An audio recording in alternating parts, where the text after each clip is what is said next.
네, 여러분 반갑습니다. 이제 자녀 진로 지도 3차 시가 되었습니다.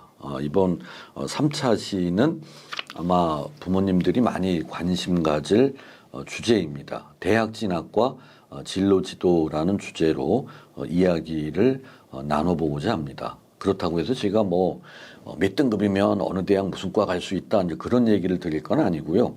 이 대학 진학이라는 큰 밑그림을 부모님들 머릿속에 어떻게 그리고 계셔야 할까 이런 것들을 제가 오랫동안 진로 진학 지도하면서 깨달은 사항을 중심으로 말씀을 드려보려고 합니다. 자, 우리가 대학 입시하면 참 부담스럽죠. 뭔가 힘이 나고 빨리 입시 치러야지 이런 생각보다는 언젠가는 저게 우리 아이에게 닥칠 일이다. 우리 아이 혼자 힘으로는 어렵다. 부모인 나도 뭔가 일조를 해야 한다. 그래서 오래전에 우리가 농담처럼 자녀 대학 진학 잘 하려면 할아버지의 재력, 엄마의 정보력, 아버지의 무관심 이런 얘기를 농담처럼 했던 거 한 번쯤 들어보셨을 겁니다. 이 대학 입시 결과는 참 많은 사람들에게 희망을 주기도 하고 좌절을 주기도 합니다. 여러분들이 한번 마음껏 상상해 보십시오. 여러분 자녀가 대학 입시에 이제 응하게 되었다. 그런데 가장 좋은 결과라면 어떤 경우를 상상할 수 있을까요? 여러분들 한번 마음껏 상상해 보십시오. 우리 아이가 대학 갈 때 우리 아들이, 우리 딸이 이런 식으로 합격하면 너무 좋겠다. 제가 생각한 거 한번 말씀드려 볼까요? 첫 번째, 아이들 말로 수시에서 세게 6군데 질렀는데 6군데 다 붙어서 어느 5대학을 버릴까 고민할 아이, 그리고 그 부모님들 너무너무 행복하겠죠. 얼마나 좋을까요? 두 번째 행복한 경우는 어떤 경우를 상상할 수 있을까요? 정시에서 가군, 나군, 다군, 소신, 적정, 안전 지원 안 하고 다 소신 지원했는데 다 합격해서 셋 중에 어느 한 대학을 고를까 고민할 수험생과 그 부모들 얼마나 좋을까요? 대개 이런 아이의 엄마들이 동네의 다른 엄마들 염장 지르는 역할을 하죠. 묻지도 않았는데 나와가지고 머리 아파 죽겠어. 왜 편두통이 왔어? 그건 아니고 그럼 왜 아들내미 2군데 다 붙었다며?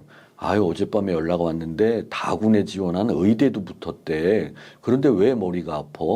3군데 다 붙었잖아. 버릴 대학이 있어야지 하나를 골라야 되는데 이런 엄마들이 대개 한 400가구당 한 분 계실까 말까 할 겁니다. 나머지 학부모님들은 다 의기소침해 있을 수밖에 없습니다.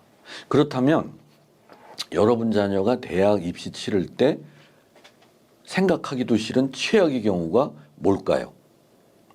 아예 그냥 초반에 떨어졌다. 그러면 자녀들이 막 결연한 의지로 어머니 아버지 죄송합니다. 기숙학원 보내주십시오.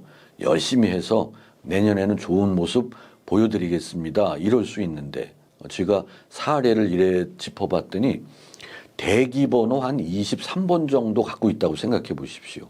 이러면 이제 주체적인 선택이 안 됩니다. 타의에 의해서 어디엔가 배치당하는 운명에 처할 수밖에 없다는 겁니다.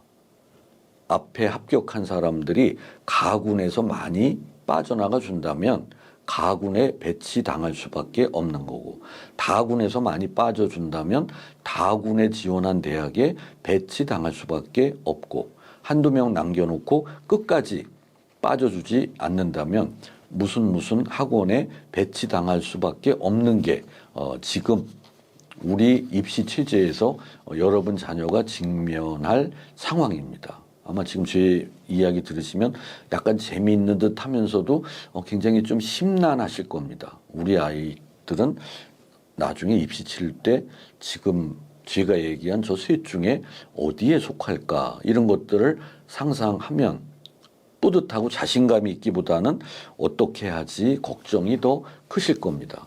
그렇지만 뭐 너무 걱정하실 게 없는 거는 그거는 바로 지금 어머님, 아버님만의 걱정이 아니라 대한민국 대부분의 부모님들의 걱정이기 때문입니다. 그러면서 제 나름대로 대학에 입학한 신입생들을 진로의 측면에서 행복의 서열을 매긴다면 어떻게 될까? 이런 거를 한번 제가 메모를 해본 적이 있습니다. 제 생각에 행복 1순위로 대학 온 사람은 누굴까? 어느 대학 무슨 과를 갔든 이 친구는 내가 그 대학에 그 학과를 가면 이런 거 공부하는 줄 알았어. 그리고 졸업하면 진출 경로가 이렇다는 거 알고 있었어. 그런데 합격해서 6개월, 1년 다니면서 교양 과목 들어보고 기초 전공 과목 들어보니 내 예측이 빗나가지 않았어. 이런 친구들이 행복 1순위입니다. 어느 대학에 무슨 과를 갔든지. 두 번째 행복 서열은 누굴까요? 제가 생각한 건 이겁니다. 1순위처럼 그렇게 꼼꼼하게 세밀하게 따지지 않고 끝에 가서 점수에 맞춰서 지원했는데 합격을 했다. 6개월, 1년 정부 치고 다니다 보니 딱 맞다. 나는 어쩌면 이렇게 운이 좋을까? 이 친구들이 제가 볼 때 행복 2순위라고 평가가 됩니다. 근데 이 친구들의 맹점은 더 딱 맞는 다른 전공 학과가 있을지도 모른다는 생각을 아예 안 한다는 겁니다. 행복 3순위는 누굴까요? 제가 뽑은 거는 6개월, 1년 다녀보고 이건 아니다라는 합리적인 판단하에 반수나 재수의 길로 들어서는 친구들입니다. 이들이 왜 3순위일까요? 6개월이나 1년 만에 알았기 때문입니다. 제일 불행한 학생은 누굴까요? 4학년 1학기 여름방학 마치고 9월 첫 주에 학교에 와서 자기 발로 상담센터에 찾아와서 지금까지는 어떻게 참고 견디고 살아왔는데 더는 못 다니겠다. 한 학기 남았지만 더는 못 다니겠다. 어쩌면 좋으냐. 이런 학생들이 제일 불행한 학생들이라고 생각을 합니다. 그래서 나는 우리 어머니 아버지들이 머릿속에 우리 아들 딸 A 대학 알파 학과 보낼 거야. 이렇게 생각하시지 말고 우리 아들 딸은 어느 대학 무슨 과를 가든 행복 1순위로 가는 그 트랙으로 대학을 가도록 나는 도와줄 거야. 이렇게 한번 마음을 바꿔보시는 게 어떨까 싶습니다. 어떤 부모님들은 아주 어렸을 때부터 조련하듯 아이들의 진로를 이끄는 경우도 있습니다. 아주 어렸을 때부터. 아빠의 꿈은 네가 의사 되는 거다. 또 설날 세배하고 나면 용돈 주고 나서 아빠 꿈이 뭐야? 그러면 내가 의사 되는 것. 그래, 그 꿈 꼭 이룰 수 있지. 아빠랑 약속, 도장, 복사, 코팅 이런 거 자꾸 하고. 이러다 보니까 이 아이가 학교 갔을 때 희망직업 하니까 자기도 모르게 의사. 그래서 공부를 잘해서 의대를 갔다. 그런데 우리 엄마 아빠는 어떻게 내가 어렸을 때부터 의사가 되면 딱 맞을 거라고 생각했을까? 와, 정말 의대 오기를 잘했다. 이 공부가 너무 재미있다. 의사의 길을 간다는 것을 상상하면 뿌듯하다. 이러면 운이 좋은 케이스죠. 잘 맞았으니까.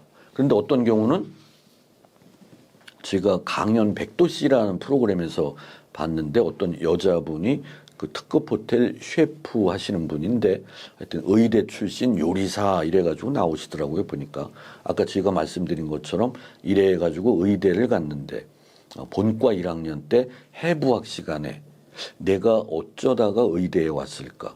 내가 의사가 되면 성심성의껏 환자를 돌보며 뿌듯함을 느끼며 한평생 살 수 있을까? 이건 아니다. 이래서 자퇴를 했더라고요. 보니까.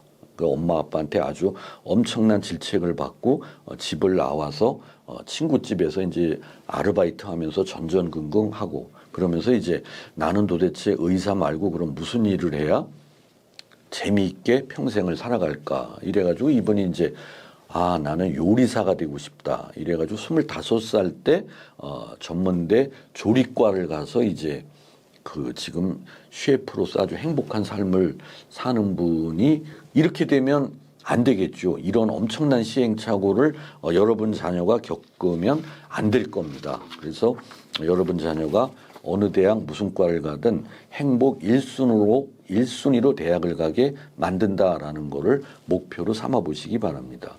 성적을 중심으로 대학을 진학했다. 그러면 어떤 역기능이 있을까요? 제가 겪어봤더니요. 전공 적성 불일치 문제가 심각하다. 이러다 보니까 학사 경고가 누적된다. 학사 경고 3번 받으면 제적이 됩니다. 서울대학교에서도 이런 학생들이 있더라고요. 보니까 이런 학생들을 학습부지나 그럼 이해가 안 가죠. 어떤 아이들이냐면 학교 꼬박꼬박 다니고 중간고사 기말고사 시험 잘 봤는데 열심히 봤는데 학사 경고 2번 받아서 한 번만 더 받으면 제적될 위기에 놓인 학생들입니다. 그 학생들 보면 거의 다 전공 적성 불일치입니다. 수능 시험 볼 때까지는 만점 받을 수 있었는데 나는 무엇을 하든 다 잘할 줄 알았는데 이 전공은 내 머리 구조와 안 맞는 것 같다. 내가 열심히 해도 따라갈 수 없는 과목이 있다는 것을 처음 알았다. 여러분 자녀가 이런 우울을 범하기를 바라는 분은 없을 겁니다. 이 친구들은 자아 개념도 부정적으로 형성되고 자존감도 낮아지고 자신감이 떨어지면서 자기 효능감이 낮아지고 위축되는 이런 대학 생활을 하기를 여러분 자녀가 그런 위치에 있기를 원하는 부모님들은 없을 겁니다. 제가 오랫동안 대학생들 상대하다 보니까 제 머릿속에는 우리나라 대학생들은 어느 대학에 어느 학과에 입학하든 30% 정도는 한을 품고 입학을 하는 것 아닌가 이런 생각을 제가 합니다. 그래서 제가 여러 대학 교수님들 만날 때 여담으로 이런 얘기를 하면 되게 수긍을 하세요. 맞다. 우리 대학, 우리 과 학생들도 30%는 한을 품고 입학을 하는 것 같다. 그런 학생이 클래스에 끼어 있으면 수업하는 나도 힘이 빠진다. 빨리 자퇴를 하든 다른 대학으로 가든 했으면 좋겠다. 그래 이 학생들은 이방인처럼 대학 생활을 합니다. 예컨대 뭐 쉬는 시간에 1학년 때 과대표가 나와가지고 여러분 우리 MT 가야죠. 이제 우리 한 식구 됐잖아요. 이런 마음속으로 한 식구 웃기고 있네. 내가 너들과 같은 부류인 줄 알아? 재수없어 잠시 여기에 머물고 있지. 이러다 보니까 관계도 안 좋고 학교 만족도도 낮고 학과 만족도도 낮고 이러다 보니까 친구도 못 사귀고 이런 경우가 바로 성적 중심 진학 지도의 문제 중에 하나라고 저는 생각을 합니다. 김난도 교수님이 쓴 아프니까 청춘이다 이런 책을 봤더니 거기에는 인생시계라는 게 나오더라고요. 보니까 인생시계 이런 벽시계인데 그 건전지가 없대요. 그래서 눈높이에 달아놓고 손으로 돌려야 돼. 오늘의 내 인생시계는 몇 시일까? 그래서 제가 대학 신입생의 인생시계는 몇 시일까 따져봤더니 약 새벽 5시 20분 정도밖에 안 됐더라고요. 보니까 아직 출근 시간까지도 4시간 정도가 남아 있습니다. 그런데 우리나라 학부모님들은 자녀를 낳아서 양육하고 교육하고 그 결과가 대학 입시로 종결되는 것 같은 생각들을 갖고 있다는 겁니다. 저는 우리 교육에서 해결되어야 할 가장 큰 문제가 뭐냐? 이 분위기를 걷어내는 것이다. 그래, 너 공부하라고 그렇게 얘기해도 안 하더니 결국 거기 갔지. 뒤에 생략된 말은 네 인생은 뭐 거의 그렇게 이제 세팅되는 거 아니야? 이런 분위기를 느끼도록 우리 부모들이 처신했다는 게 저는 너무나 큰 잘못을 저지른 거 아닌가 하는 생각을 하게 됩니다. 대학생, 신입생의 인생 시계는 새벽 5시 정도밖에는 안 됐다. 여기에 두 발을 담그고 4년 동안 열심히 하면 저기 있는 저 별을 네 가슴에 품을 수 있다. 내가 도와줄게. 한번 해보자. 저는 대학에 온 친구들을 그렇게 이끌고 있습니다. 그래서 오늘 대학 입시 이거에 대해서 여러분들이 머릿속에 이런 생각들을 좀 간직해 주시기를 저는 기대하면서 3차 시 강의를 말씀을 드렸습니다. 수고하셨습니다.